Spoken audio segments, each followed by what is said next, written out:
Bien, merci beaucoup. Bonjour à tous. Donc, je voudrais pour commencer remercier tous les collègues qui ont bien voulu participer à ce séminaire en forme de colloque sur les avatars de la solidarité. Certains d'entre eux sont venus de fort loin pour participer à ces deux journées. D'autres ne sont pas venus de fort loin, mais ont dû trouver un temps extrêmement difficile à dégager pour y travailler. Donc, je leur suis à tous extrêmement reconnaissant.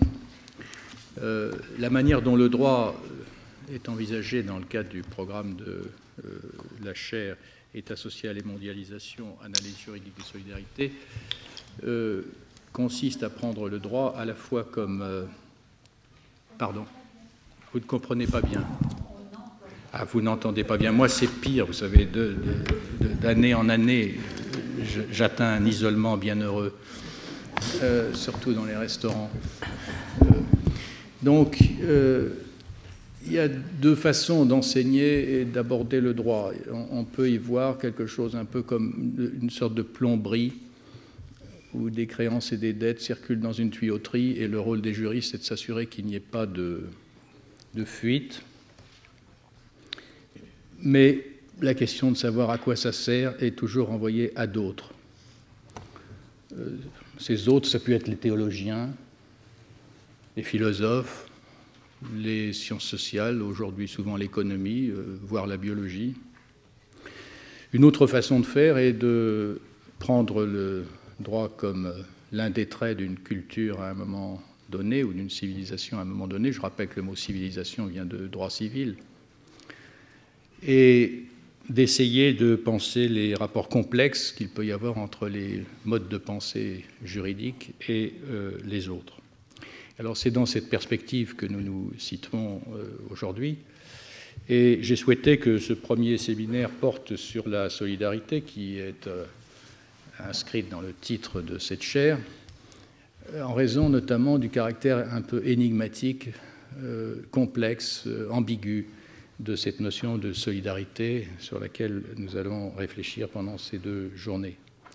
Ce qu'elle a de complexe, d'ambigu, c'est qu'elle désigne et qu'elle est apparue dans son usage moderne au croisement de deux types de normativité. Une normativité juridique, peut-être son origine est-elle là, puisque les expressions solidaire, in solidum, apparaissent d'abord en droit romain, et c'est un concept qui aussi a connu un extraordinaire succès dans les sciences sociales comme mode de description et d'intelligibilité des sociétés. Donc elle a cette capacité sulfureuse, la notion de solidarité, de renvoyer aussi bien à des types de liens sociaux observés dans la nature sociale, qui a un idéal, à des formes de devoir-être qui s'inscrivent dans les codes, et quelquefois d'ailleurs tout à fait au frontispice de ces codes, nous le verrons à propos du code de la sécurité sociale qui est placé sous l'égide du principe de la solidarité nationale. Donc c'est un bon révélateur aussi des transformations profondes de notre rapport à ce qu'on appelle la normativité, à ce succès croissant du concept d'ailleurs de normes et de normativité auquel François Brunet a consacré une thèse tout à fait remarquable. Donc nous allons commencer tout de suite nos travaux. Comme vous le savez, cette réunion est organisée au fond en deux moments principaux. Aujourd'hui, nous nous inquiéterons d'explorer un peu une sorte de généalogie, un historique, donc un voyage dans le temps ce matin sur la notion de solidarité.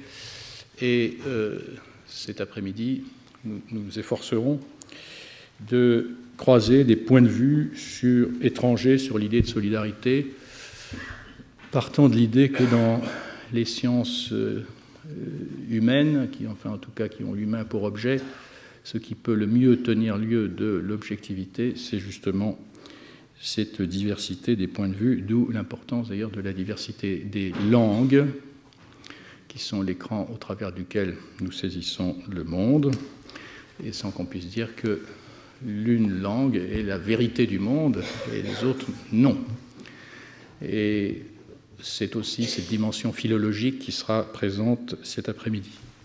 Demain sera plus spécialement consacré à l'actualité de la solidarité, c'est-à-dire à la manière dont ce concept est mobilisé dans différentes cultures juridiques, dans différentes situations politiques contemporaines, y compris les plus brûlantes, puisque, par exemple, M.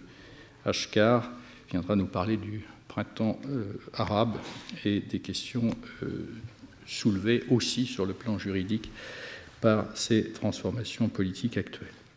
Donc, nous allons commencer, au fond, de façon très classique pour des juristes, par faire de l'histoire du droit.